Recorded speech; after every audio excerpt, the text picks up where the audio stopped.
Okay, so let's get started. So we are up to our segment, I guess. It's 3, isn't it? It's not a 4. Anyways, because first 2 were together. You have a question? Tuesday is what? Tuesday is the 25th. Did they change? Yeah. Okay. I think that's probably the other bug. I thought I fixed it. The close schedule said what? It was Tuesday 25th, isn't it? I thought I fixed it. Never mind. Okay. So good. That's why nice thing about having PowerPoint. You can fix it immediately. Okay. So fifth is so key thing is treat this as a serious deadline, because this actually matters, and then hand this in, because I know up to this point everybody is doing well, they're actually getting all those things done, but then this is a very hard segment. You have a lot of things you need to be doing here. So instead of giving you one deadline, we try to give you 2 deadlines. So and I think this does this right. 31st is the due date. And so we have paper discussions. 17th, the next Monday with me, and 21st with Martin. And we are going to make the paper available probably today or tomorrow on the website, so you can just download from the class website and read it. And again, if you talked with me last time, sign up with Martin, and vice versa. Okay, so today I'm going to do a little bit of introduction of what we're trying to do in this segment. Talk about machine language, overview of a modern microprocessor. This probably, a lot of you probably know this is probably nothing new in there. Talk a little bit about the memory layout that matters to us, procedure abstraction, procedure linkage, and end up with some guidelines of creating a code generator. So in intro, so this is basically our flow we have been working on. There's program, tokens goes to parse trees, and that's where we are. Actually we did a semantic analysis via an intermediate representation. We got to some type of intermediate representation. And normally in a compiler flow is you do code optimization and then do code generation, because intermediate representation is where a lot of optimizations happen. But we want to short circuit and we won't directly go to code generation, because at that point we have end-to-end system, and then we'll get back to optimization in the next 2 segments. So what we want to do is go through this with this high-level IR and lower it to a low-level intermediate representation and directly do the code generation. And if you look at code generation, what do you have to worry about in code generation? That means every part of the program we have to actually map into some place in the architecture. So what are the parts of the program you have to worry about? There's code, things like procedures in the code, there's control flow in the code, statements, and accessing data. You have to worry about those things, and then we had to come up with some stylistic ways of doing all those things. And there's a lot of data we have to deal with. We have global static variables. We don't have that global dynamic variables in decaf, because we didn't do classes, and we are not doing stuff like that. So this doesn't matter that much, but I just put it in there. You have local variables. You have temporaries that at some point when you deal with things like statements, we'll figure out how to where we need to allocate them. We need to do parameter passing. We need to do call parameter passing, and we have to actually deal with read-only data. So what I'm going to do today is go and deal with each of these categories, where it arises, and how to deal with in your code generator. So the machine code generator basically should translate all the instruction from intermediate representation to assembly you are doing. And you need to allocate space for variables and arrays in there. Oh, okay. You have more handouts. Goody. Yep. This what Punya gave? Yep. Okay. So I guess we can pick it up at the end. And we need to create the necessary symbolic information in there, and we adhere to calling convention. These are the kind of main things we need to do in a machine code generation. So what are we going to generate to? So we have intermediate representation, so we are ending up in a machine language. So machines basically understand bits. So at the end of the day, machine wants a bunch of bits, and it's going to look at the bits and it's going to execute. That's what we want at the end. However, we are not going to generate bits. We are actually going to generate assembly instructions that has almost one-to-one correspondence between these bits. Okay, and so that's what we are in right now. So if you actually think about it, we came with this notion that in this class we are going to go all the way down to metal and we will do everything that the machine wants. It was a little bit of a lie. We just fudged it a little bit. Actually, what you're generating in assembly code, and you're not going to write assembly and a linker, which actually generates the binary. So we are using that, but this is close enough. After you learn what we do, I mean, assembly and a linker would be almost a very simple subset of what a compiler is about. So, I think this is close enough. So why are you doing assembly language? What are the advantages of doing that, using assembly language? It simplifies code generations like crazy. You don't have to worry about generating bits and then trying to figure out and try to debug. It would be a big pain. And also having symbolic names and symbolic instructions make it much easier to read and easier to generate. You don't have to figure out exact locations and stuff like that. There's a nice logical abstraction layer. Because what we are trying to do is build abstraction layers. Assembly language is a nice logical abstraction layer in there. So because, for example, many different small changes in architectures can be abstracted out to one ISA, one assembly language. And also, sometimes between some architectures, you actually change macros in the assembler and deal with that. x86 is kind of hard because x86 has so much weird lower things, all kind of exposed. There's no, this abstraction is not that nice. In RISC architecture, sometimes you have this assembly abstraction that you can hide some architecture details in there. And there are disadvantages. A lot of times there could be some additional processing in assembling and linking. Again, this is more for RISC issue than x86 because RISC try to create some nice abstractions so the actual assembler try to hide some low-level details too. In x86, there's no nice abstraction, so everything kind of gets exposed up. And assembler can add overhead, basically doing things. So there are two types of things you can generate. One is what we call relocatable machine language.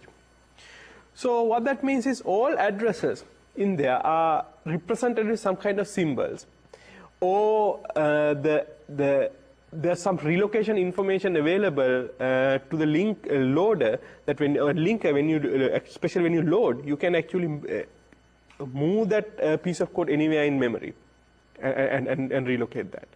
And what it gives is it gives you flexibility in compilation, because if you are compiling multiple files, if everybody thinks I want to be in address 100, and if you have two different functions competing, then you are in trouble. So relocatable says that you have everything is relative.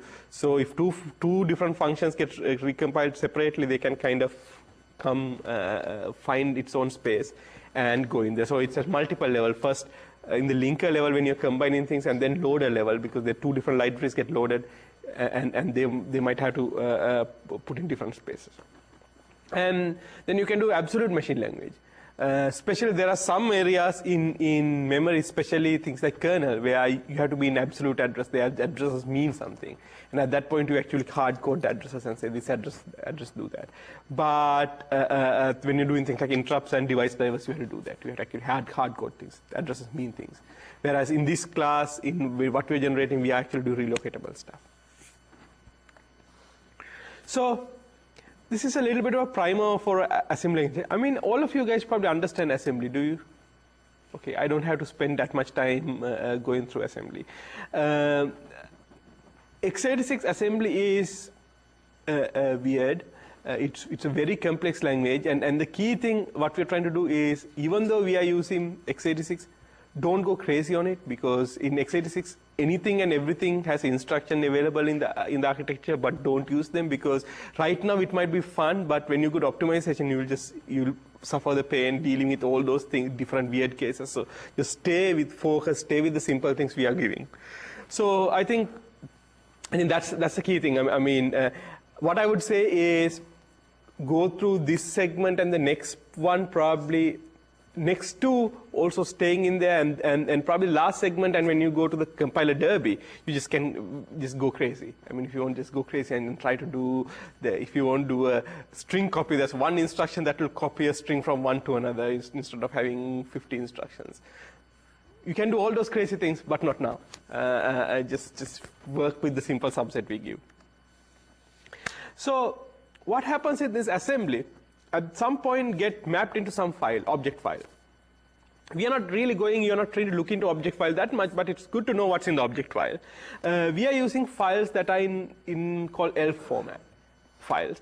And the object files have many things. There are multiple segments because different parts of the code go into different segments. So if you look at this right-hand side defined by section, it defines a segment, what segment that part goes into.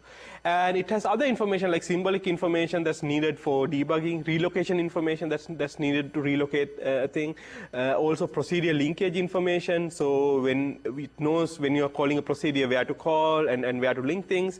And so there are multiple segments. For example, there's a thing called a global offset table. What it gives you is all the exported function and variable. It tells you in your object where they are offset to the location. So what you can do is then if you have a variable visible outside, so for some another object, if you want to look at this thing, another library, you know where to find it. So give that, and the same thing in procedure linkage. And text segment has the code, and there's a data segment that is read-write data, and then there's a read-only data segment too.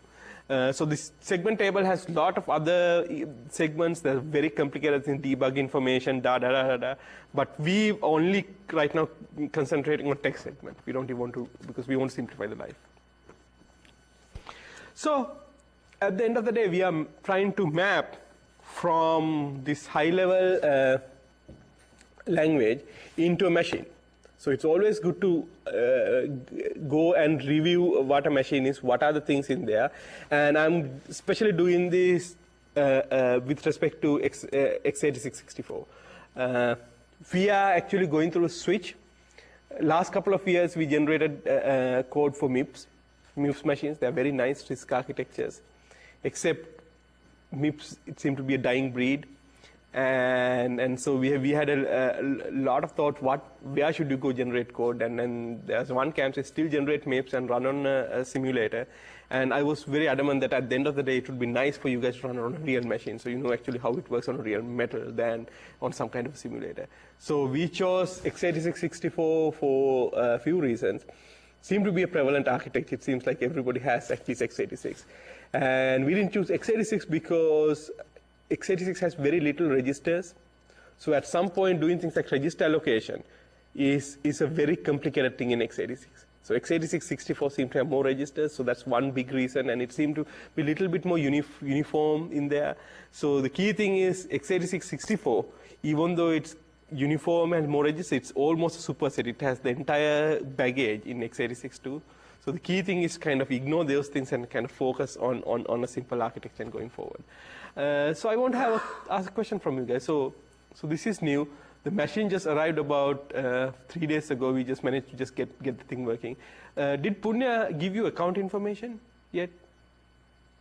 No. So what we're trying to do is we just got x86-64 machine.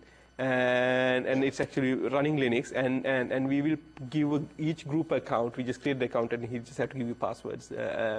Contact Punya, I think he's off today, tomorrow, and try to get the accounts in there. The other thing in that machine is, since the machine just came out, we want to make sure the machine is stable. It actually Sunday it went down because of some mounting problems. So if you have problems, okay, you need to contact either me or Punya immediately. I will give you contact information so we can actually go and get the machine rebooted and stuff like that. So I don't want you guys to get frustrated with that. The question I have for you guys is, so did I make the right decision? I mean, are you guys happy with dealing with x86-64, or should we have stayed with MIPS? How many people think we should? This is a good decision, or how many people would have preferred to stay with MIPS? Not that we have a choice. I don't want people to do different things, but I want to at least get some feedback. The only thing I'm worried about is it might take a while between the time that my compiler outputs something to the time that I'm able to test it. I think right now, the minute you get the account on tomorrow, you should be able to test it. And the way we were going to do is you do all the Java stuff in Athena and do SCP and copy the file, GCC, run, and you get the output. So you have a login thing, and there's only few groups, so one machine is probably good enough for doing that. We are not doing timing tests. So So I think you should be able to, because it's always intuitive to actually run snippets of code and see what happens and stuff like that in the real architecture. You don't want to go and generate huge amount of assembly to realize the kind of assembly you generate actually doesn't work. There are bugs in it and stuff like that. So you want to actually test. I mean, a lot of times, one nice way of testing, what I like to do is, before I start writing something to generate that, I will hand write the kind of assembly it might generate and run it and see, does this thing actually work? Because sometimes, a lot of times I did that, I realized, darn, it didn't work because of some reason, and x86 has this exception condition that was not allowed. And then before you actually write the entire compiler to generate that, you want to make sure that it works. So it's always good to get to the machine first and try out these small pieces of handwritten assembly. Because a lot of times you're not generating complicated things. Simple expression, okay, my expression will map here. Hand map, will it work? Okay, good, it works. Now I will go write the entire compiler to generate that sequence. I think that's a good way of going and debugging that. Any other comments on this? So it's new. It's a brand new architecture. I think it's a fun architecture, interesting architecture. So let's see how this goes. One other comment I want to get probably at the end of the year is, one thing I was thinking is whether we should generate it for the beta architecture. I didn't do it this time because I couldn't get done, because you guys have done beta 004, and I want to get your feedback at some point saying in the next year whether should I go and rework it for beta. So if you look at a machine, I think there are 4 things we have to worry about: memory, registers, ALU, and the control. So ALU is what most of the operations happen, and in IS64, x86 64, the operations are in this form. There are 2 things. Normal RISC is what we call a 3-address form. So it takes one register, another register, operates, and put it in the 3rd register. x86 is a little bit different. What it do is it has 2 operands. It takes one operand and a second operand, modify it, and put it onto the 2nd operand. Other interesting thing about x86 is that these operands when you're doing arithmetic, it doesn't have to be registers. In RISC machines, everything has to be registers. You bring things into registers using explicit load and store instructions, and then all the work happens in registers. In x86, you can directly work inside memory because you don't have that many registers, so that's the idea. So you directly work with memory. You don't have to deal with registers. And then there are also unary operations like increment, decrement, that you give one operand. And then operands could be immediate. So you can give an immediate integer into operand. It can be a register, immediate, it could be integer, address, whatever. If you have an immediate address, I don't think you guys will have hard code address, but if you can hard code address in there, or register, or a memory. So memory is, you can either give direct hardcore memory addresses, which you probably won't do. It's mainly off some register that keeps the memory address, and you can actually give offset. So you can actually offset from that. It's negative or positive offset. And operations are, you can do arithmetic operation, add, sub, integer multiply, logic operations. And also there are things like unary operations, like increment, decrement, that you can use. One thing is, you'd always think about what can happen. Most of these arithmetic operations actually can cause exceptions. So we are not dealing with exceptions, but in debugging kind of situations, if suddenly you realize control is completely gone somewhere, you think, okay, did I do something bad that actually causes an exception? And also there are different data types. So in x86, with all the baggage in there, it can do 8, 16, and 32 bits. And in fact, in this class, we will concentrate everything on 64 bits. So because then you don't have to deal with all the conversion issues and stuff like that. Everything is 64-bit, and no questions asked. So because the nice thing is addresses, data, everything works in there nicely. So you can actually do everything, every instruction by adding the last letter Q, saying quad word. So add Q, MQ, or stuff like that. Or if you actually give the right arguments, it will figure it out itself. So if you want to be safe, when you generate don't just generate add, you can generate add Q. So you know that because if your arguments, if you do something wrong, if you think it's a 32-bit and actually did the add L, otherwise it would be hard to debug. You won't know that. But if you do add Q, it will complain and say, look, I couldn't do that. So that's much easier. And things like there are signed and unsigned arithmetic, which we don't you guys worry about. The entire class of floating point, separate ALUs, separate registers, which we are not worrying about in this class. But it's always good to know that you have all those things in there. Control. Standard instruction sequencing. The simple thing is easy. Instructions come from memory. Keep fetch and executing. There's a program counter that does this thing. And the simple control is easy. But the interesting thing is actually if you want, instead of going to executing next instruction, if you want to go do change control. And there are unconditional branches, things like fetch next instruction from a different location. And in x86, the main thing is jump instruction. You can do a jump to a label, or you can jump to address in a register. So you have two ways. So it's a calculated address in the second one. And then there are special instruction handle procedure calls. So in sometimes what you have is in RISC architecture, you have to set up all those things yourself. Here, one instruction will deal everything, push the return address into the stack and go there. So you either can do with the label, or you can actually go with the address in the register. And other thing is conditional branches.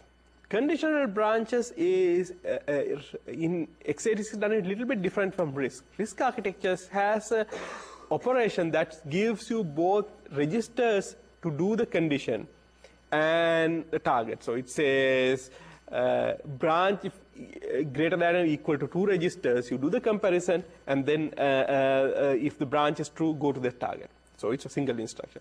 In x86, you have separated two things. What happens is every arithmetic operation creates some side effects into this condition codes. So every operation, if it is overflow, underflow, or if value is 0, whatever, this condition codes get updated. And also there's a explicit instruction, compare instruction, that will do the comparison and update the condition code. So the last previous arithmetic operation or compare instruction update this condition codes. And then you do conditional jumps depending on what's in the condition code. And the instruction is something like J something something, either for a label or a register. So what is something that's a huge list, you can jump flow overflow, flow carry. If it is equal, if the answer is 0, if it is not equal, there are all these things. You can go look at a manual and figure out what it is. Again, I would caution you to go crazy on all the possibilities, because what you realize is if you come up with all the 20 possibilities and generate instructions, when you start doing optimization, you need to understand all those 20 possibilities. And you're going to go crazy and say, darn, you're going to have these huge case statements.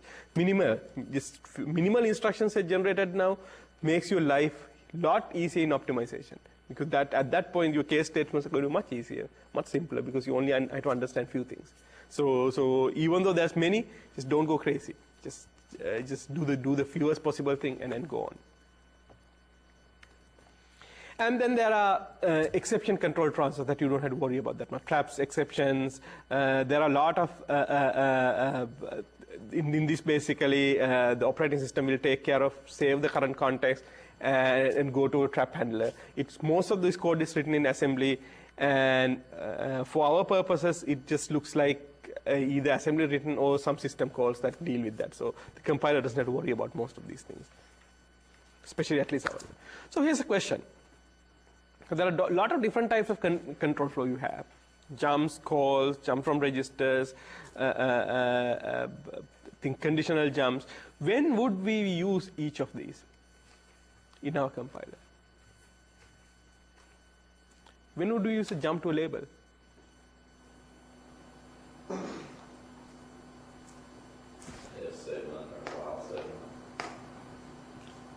So jump to a label. Yeah, you are there, but wouldn't if statement would be a jump conditional? Yeah, Break and continue. That's again, yeah, continue could be a jump. And also the other thing about if statement, so I actually, it's a little bit of a trick question, because if statement, the first branch in here, let me see. So you have two regions. if else, and then do the condition. And so this is a conditional jump here. This is a conditional jump. This is a JZ or something like that. But when you get to here, you need to jump over this guy. And that is just a jump. Because you have linearization, so you have to jump over this into here. So even in if, you will have a jump statement. Call, I guess it's obvious. So if you're doing function call, you're doing a call to a function call label. Would we ever use a jump from a register? Address given in a register? If we have switch statements. Yeah, that's a good one. So if you have switch statements, can anybody elaborate more on that? I mean, how would a switch statement go from a register? Since the switch statement has to have the numerator and integer value, you could just go to the page. You could just look at the register and see what value. So a lot of times, sometimes what happens is, if the switch statement has a very dense number of values, so you can have normally a jump table. So you have all the addresses in there. So you look at that in integer. If it is sparse, it's hard to do a jump table, because if it's dense, you offset from that one, so the base at that, and you get that address, and you can jump from that. That's that. And if your language support passing function pointers, so the function pointer will come as a register, and you can do that. How about the next one? That's a crazy one too. When would I do a conditional jump? Yeah, but conditional jump out from this is probably a little bit of a crazy one, out from a calculated address in some calculated.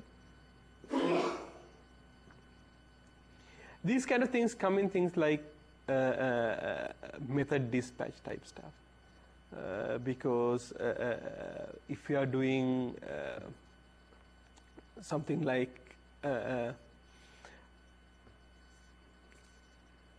what's a good example? This is a little bit too crazy one. Let's yeah, exception handle type stuff. Yeah, that's a good one, because exception handle, when you go to exception handler, you have to do these kind of things to get out there. The next one is basically, I guess, top of if then else, you can do that. So here we go. So the next thing is memory. It's composed of words byte addressable in here. And what we will do for this class purposes, we will basically look at quad words, 64-bit words, because that makes our life hell of a lot simple than we don't have to deal with anything else. So in the memory, we need to store everything. You need to store program, local variables, global, stack, heap, everything has to go in the memory. So normally what happens is, by convention, the memory in the address space get assigned in some format. The x86 64 format has been, at the beginning there's some unmapped memory that's used for system purposes. And at some point the text segment gets started. That's where the program is. That's where most of our stuff is. And then after that there's a data segment that has basically globals and read-only memory in there. And then you have two segments that start growing in opposite direction. One is the stack that start growing down, and one is the heap that start growing up. So that's that region. The key thing is we don't have to worry that much of the heap, because we are not doing mallocs or anything like that. Most of our data is static. So that part doesn't come into it, but stack we will deal with. And then rest registers. So why do you need registers? Actually, in x86, you don't need registers that much. In a RISC architecture, what happens is every arithmetic operation only happens from registers to registers. So everything has to come to register just to do the operation. In x86, you can actually do some arithmetic operations from directly from memory, but there are limitations. For example, I can't do add from some memory to another memory. It doesn't have that instruction. It's invalid. But I can do the other two. I can do add from some memory to register and register to some memory. So that's why this craziness is basically you try to generate that, and at some point it doesn't work, and you realize, then you read the manual in this very small print in 5,000 pages. There's something in saying, by the way, you cannot do that. So just stay with the simple things. So So for that you need a register. And I think the most important, registers give you performance. Because unlike a memory address, you have to go access this. It registers basically is much fast accessible. There are a lot more parallel, lot more registers can be accessed in a given clock cycle. So there's a lot of performance using registers. So this code generation, we don't care about performance, but as we go into the next two sections, we'll start using registers more and try to get registers. And actually, register allocation is one of the optimizations that you can see a very big improvement in performance when you start doing that. So we'll get there. And there are some special registers. Base pointer, stack pointer, and also in here, they introduce a new, I think it's called RIP, the instruction pointer, that points to current instruction being executed. So those are very special registers that has side effects happening from the instructions you execute. And then there are a lot of other interaction in the system, like input, output, privilege instructions, handling of TL. There are a lot of instructions that deal with this special status inside the hardware, loading the TLB tables and stuff like that. And for compiler purposes, this is mostly a system call. Some guy will write some assembly code and give a system function call. It's either a system call or a function call. We don't treat with that. The compiler doesn't even know those instructions. We just ignore them. So that's kind of a very high-level picture of a modern architecture. So the next thing I want to look at is memory layout, because a lot of things we need to put is in memory. So this is the memory layout that came up with. We don't have to care about in this decaf about the dynamic part, but if you are doing a program like Java, you actually have to deal with the dynamic memory part. So you'll have to come up with free list, memory allocator, and stuff like that, and manage the dynamic part. And in the text segment, that's where everything matters. That's where your code is going to be. And if you have dynamic data, if you have to allocate that in the dynamic part, most of the time you probably have a small runtime system also, a small library that you include with your compile code. It's not just because even in a C compile, you come up with there's a library that comes with that do a lot of setup stuff, and that library will deal with things like mallocing, freeing, handling the runtime, handling the dynamic allocation and stuff like that. And in this project, you don't really need to generate a runtime system because you are not doing things that complicated in there.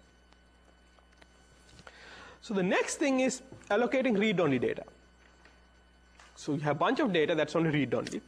And in here, we basically use the data segment to do use read-only data. So you can actually allocate a special segment called read-only segment, but we don't need to complicate our lives that much. So we have two types of read-only data. One is integers. Okay, you might have to have an explicit integer that you want to use. There, the simplest thing is to use as immediate.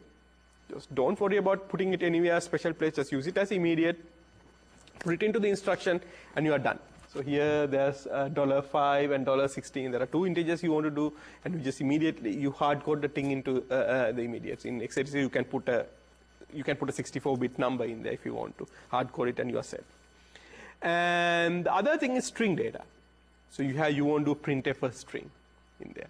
And at that point, what you can do is you can use this assembler directory called string that basically says, okay, at that point I will allocate memory and put that string value in that memory, calculated memory needed, and then you can put a label next to it and said, okay, give me the position where it is, and I can use a label anywhere I want. So there's accessibility in there.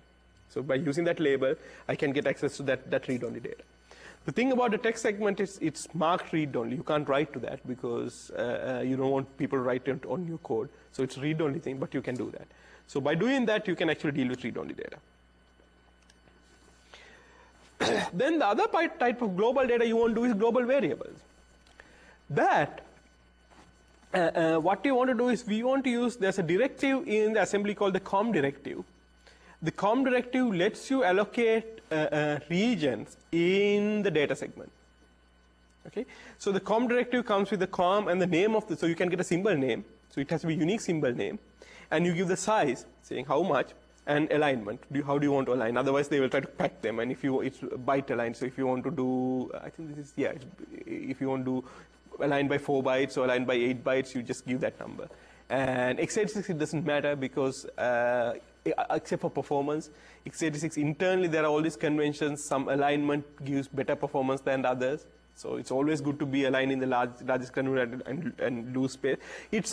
It's a mixed bag. So since you are doing 64-bit everything, it's always good to be aligned 64-bit. But if you have a lot of 32-bit numbers and 8-bit numbers and stuff like that, if you align them all in 64-bit boundaries, you're going to waste space if you have a lot of 8-bit numbers and stuff like that. But your access might be faster. In here, I think for you, everything is aligned 8-bit boundaries is 8-byte boundaries is good. And then you don't have this slowdowns and stuff that happens inside that you don't have any access to. Whereas some of the architectures that some alignments are illegal, some kind of accesses of unaligned memory is illegal. So you have a lot more things to worry about. But here, just everybody get aligned to 8 bytes and you're happy. And another interesting thing here is now after you assign that, how do you access this thing? So one way to do that is get the value of the location, explicit location saying this is in address 5000, and address saying, okay, now I want to get the data from address 5000. That's great. But the problem is it's not relocatable. Because the minute I relocate that thing, that address 5000 has to go change. So they came up with this neat trick where what you do is you access it using the name of the that you give, the symbol name you give, and using RIP. RIP is not rest in peace. It's your IP instruction pointer. And what it says is it gives you the current instruction location. So what the assembler and linker has to do is for X, because it knows where it's in the data segment. It's know where what instruction it gives. It just find the distance there and put that value, constant value in there. So because you know relatively from the instruction to data where the data is, it knows that distance. It doesn't change because when you relocate, the entire thing will get relocated together. So you find that distance at the link time or when you generate the object code and plug that distance there, adding to the RIP. So what happens is if this entire thing gets relocated, my RIP will basically point, okay, I am here, and I know I have the exact address, and I added that value in there, and I find where my data is. So I can relocate. I don't have to because a lot of times what happens is if you don't use that, you need to use symbol names. And relocator, every time you relocate, you have to go touch all this use of the symbol name. So what normally would happen is instead of saying putting in this form, you can say I am going to have variable X. And in the compiler, the assembler can't actually put exact value. It puts some space in there. And when you relocate, it says, okay, by the way, go figure out where X is. And all the places that X is being used, just go update that location. And so the link and loader has to all this additional work to go look at relocation tables and go keep updating. By doing this, you don't have to do that. So there's no updates that needs to happen in the loader because loader just runs it, and at the runtime, it will figure out my current place, calculate, and I'm done. Is that clear? How that works?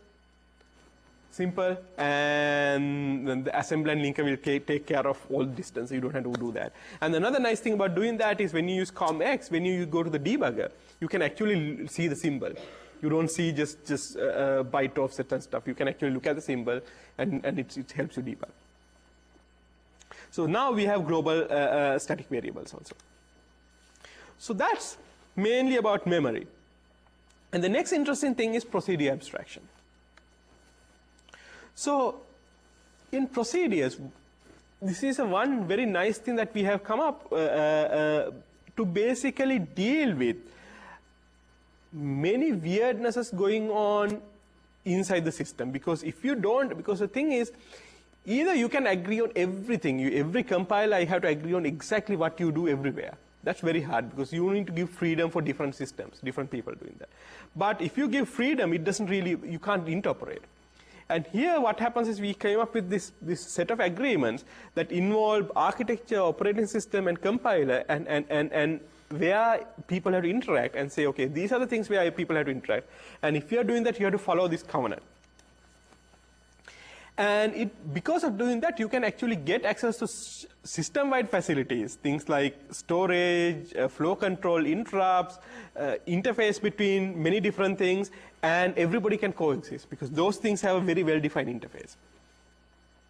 And what it does is, within the procedure, it gives you private stuff and it gives you control and say it's up to you to figure out how to deal inside. I'm not going to go dictate what happens inside, and it's your privacy. You can go do whatever, but I will have this interface that when you come out and interact with global resources, I can work together. And in some sense, it's almost like a social contract. There's no explicit hardware things. There's no enforcement in many cases. This is basically, it's in a thick manual that basically do that. And so in some sense, between operating systems, things can change. Linux has a different contract than x86 Windows, and every architecture has obviously a different contract. So it's basically something that you enforce within that environment. So in practical, it basically what it does is, you can deal with multiple procedures, multiple libraries, different things compiled with different languages, different compilers, handwritten assembly, all can participate in one gigantic program. In fact, if you start compiling, if you do printf, you aren't compiling printf. Printf is being compiled by some other compiler that got released with the compiler system that come through, that get linked with libc, and then you're using that. And that's not decaf, that's something different. And so all those things work because there's this very nice interface. And what we have to do is then everything that's global, we need to actually figure out when you are going interfacing things like parameter passing. Obviously, you pass parameters between outside world and yours.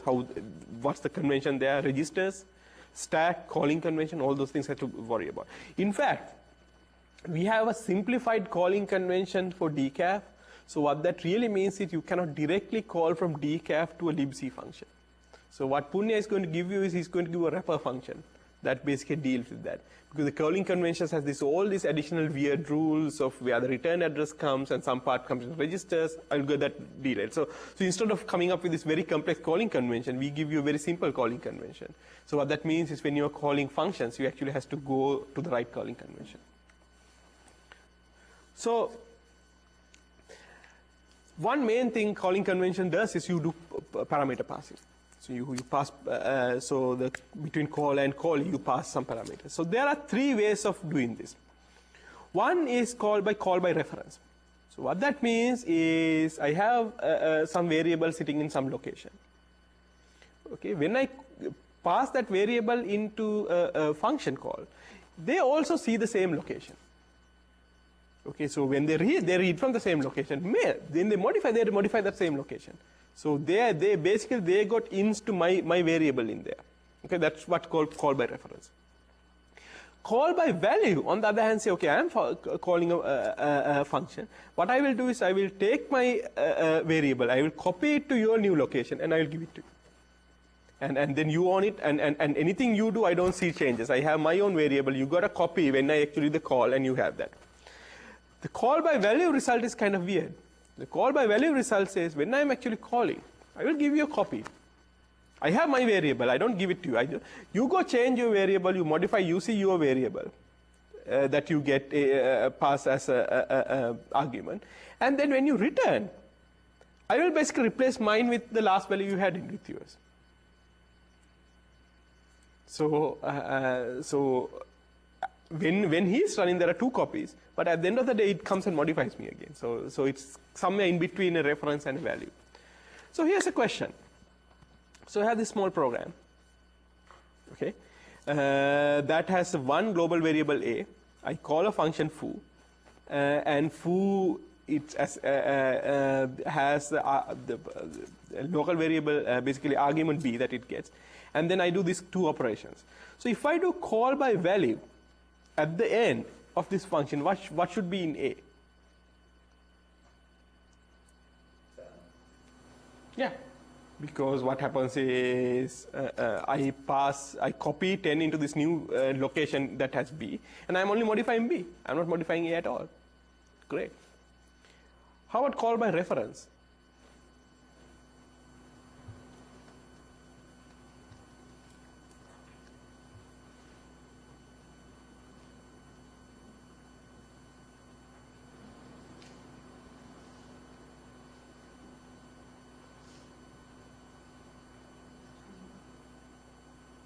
I have 21. Any other takers? 22. I have 22.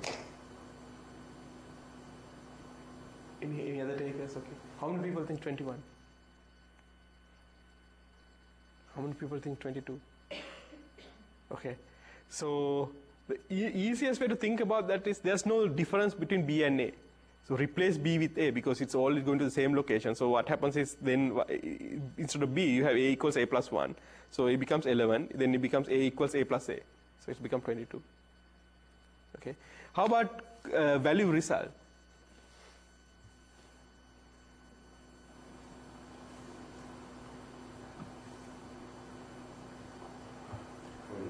That's 21. Because that the old value still keeps there, and when you see A, you still getting the old A, but at the end of the day, you go and smash it. So there we go. So parameter passing. So you have all these conventions. You can do it in many different ways. You can pass it in the stack. You can pass it via registers, or do some kind of combination. In fact, the normal calling convention is a combination. It says you need to have, for the first, I think, 5 parameters you pass. You pass the parameter in the register, but you still have to have some memory allocated in the stack, because if you want to spill, you have a location to spill. So you get the value in registers, you don't have to get from the memory. And after the 5th, it's all in the stack because you don't run out of registers. So that's too complicated to deal with in the class. So we said, okay, everything comes from the stack. You don't deal with the registers, so we came up with a much simpler scheme in there. So another thing about registers is there's only simple set of registers.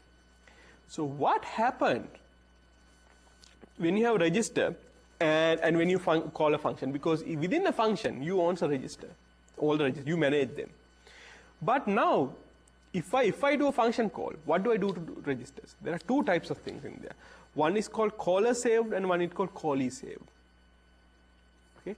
In the caller saved thing says, if I am calling a function, and at the end of the function call, if I want the register to have the same value, okay, that means the value has to be live through the function, I better save it.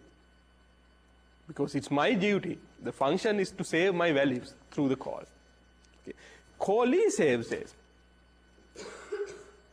it's not my duty, but the function will guarantee that that register's value survives across the function. So what that means is, if I have a function, when the function gets started, if there's any kind of a callee save registers in there that I am going to use, I better save it, because the other guy who called me expects the same value to come out at the end. So I have to save it in that function.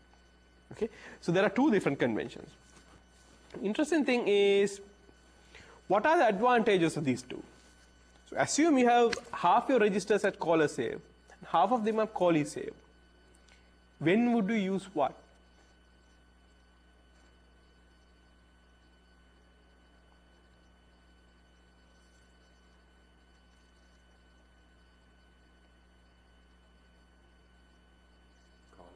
Caller save would have the advantage of not needing to not needing to do any extra work when you don't care about the values that are in the registers, and all you care about is the value of the function you're trying. Yeah. So in some sense, what I would do is, if I have some values that doesn't need to get survived across a call, it's great to put that in a caller save register, because I don't have to save it, and I'm reducing. I'm eliminating something that I need. So I keep all the values that doesn't need to survive in caller save, and I don't have to save it. And anything I want to survive across the function call, I put it to callee save. I just pass the buck down and said, okay, I'm not doing any work. Better let the callee deal with it. I'm going to save that. That's the one way to do that. And in the callee save side, okay, what you do is, if you can only get the function executed using half the registers, you use all the caller save registers, because I don't have to save it at all, because the other guy is supposed to save it for me. So if I only need, assume I have 60 registers, if I only need 8, I need the 8 caller save registers, and I'm done for, because I don't have to do any kind of saves and restores in there. And you grudgingly start adding callee saves if you have to go beyond that. And also, so that's a nice thing in there. And what that means is, if each function doesn't need that many registers between doing that, you really minimize the spills you can have to do. So I mean, you don't have to do this now, but when you're doing code generation, these kind of issues come in, and this is interesting when you do that. So in this segment, basically we don't want you guys to deal with these things. What we are saying is use registers very minimally. So I think what Punya did was, I think he only gave you access to 3 registers, basically, in some sense, except for a stack pointer and a frame pointer. But yeah, what I suggest is just get it from memory into one temporary registers. All arithmetic basically will have 3 things. You get 2 things, modify and put the back. Get it from memory to that, get the other one there, modify, put it back. Just do that. Do that very simple thing. You can optimize this. I mean, here you look at this add and you can say, hey, why don't I do that? Why I don't have to move to 2 registers? I can just bring one value and use one instruction. It will make your life much simpler in optimization if you have this something very simple. Otherwise, you created these very complex things, and when you go to optimization, you go crazy. So just do the simplest thing. Okay. How are we doing time-wise? I guess we have a few more minutes. The other thing is stack that we need to deal with. So there are arguments in the stack that get passed in. And that's the previous stack frame. And your stack frames start with the return address, because when you call, the return address get put in there. And then there's a frame pointer that you need to put in there. And then you allocate room for all your local variables and temporaries in there. And then there's a variable size. If you do push and pop, I don't think you will have to do that anyway. So you can have variable size going on in there. So this is how the stack should behave. So let me skip that. Procedure linkage. So let me see if I can go through this fast. So what happens is, each procedure call, you have to have some kind of pre-call and post-call instruction. And each procedure, you have a prologue and epilogue basically going on in there. So what happens here is, assume I am doing a call. For the sake of argument, assume there's a register RCX is live and is caller saved. That means I need to save. And I'm passing these 3 different values that sits in these 3 memory locations and in there. So first thing I need to do is, I need to do this caller save register. I need to basically push that value into the stack, because I'm supposed to save that in there. And then I need to go get all these arguments pushed into stack at this point. At this point, I actually do the call. And call will go into the next frame and put the return address there. When I go into the call, assume I have a register RBX, which is a callee save. So I need to save that myself. And assume I need 40 bytes to keep locals. So I have some local variable that require 40 bytes that I decided. So what I need to do is, I need to push the frame pointer, previous frame pointer in there. Basically, this frame pointer value out there, that in there get pushed there, because then I want to actually modify my frame pointer to point here. So now I am in the new frame. And then what I do is, I allocate that 48 bytes. Why 48? 40 for my local variables, and I need to do this callee save business. And for that, I need to allocate 8 bytes. So I allocated 48 bytes. And finally, actually did the callee save in there. So I save that thing. You don't have to do callee save, I just give this illustration. And then in fact, all these first three instructions get replaced by enter. So enter basically did all this, just nothing but like a macro get expanded in there. So you can do that. So enter and do that. That's what happens in there. Now you are inside the function. And if you want to address arguments being passed, it's very simple, because what happens is arguments get passed in the stack, and you access all this offset of base pointer, all the frame pointer. And the first argument is 16 of the frame pointer. The next argument is 24, whatever. So you can easily, you have exact address always in the function to get to your arguments. So that's easy. So you know how to pass the arguments. The caller pass it by pushing these things in there, and callee basically accesses using that. Very simple. So you look at your argument number. In this you look at how much space each argument takes, and you basically figure out the offset to that argument, access it. Local variable. It's the other way around. So what happens is in here, since I actually had to do some callee saved, I had to skip over that, and I have some kind of a map saying the first local variable goes from here to the first location next, and I have a map and I know where things are. I can just directly address over RBP. And when I actually do return, basically what I do is first I assume I have RBX is what this thing I got saved, the callee save. I restore that thing. Then assume I had some return value I need to return. I had it in all the values are in my local storage. So and I get it from local storage, put it to the register that returns the return value. That's our convention. It's in that register. And then I wipe out all the things I allocated in here. I restore my RBP. I return. And all these two instructions can be done in leave. Leave says just wipe out my frame in there. And then finally, when I return from the call, I wipe out all the arguments that I mapped in there. I did a callee save. I basically go and call a save. I got rid of that. And then I actually do the return. I move the return to where I want it. So at this point, what you have is ability to basically deal with procedures. So this is what procedure calls, and actually procedure, now you can generate a function basically in there. So you figured out how to do that. So I have example. I'm going to skip that. Yes, I'll go one more thing. So what we have done today, we covered how to deal with the layout of procedure and also do a procedure call. Okay, so you know what needs to be done. And we figured out how to actually get all our data types in there and generate assembly.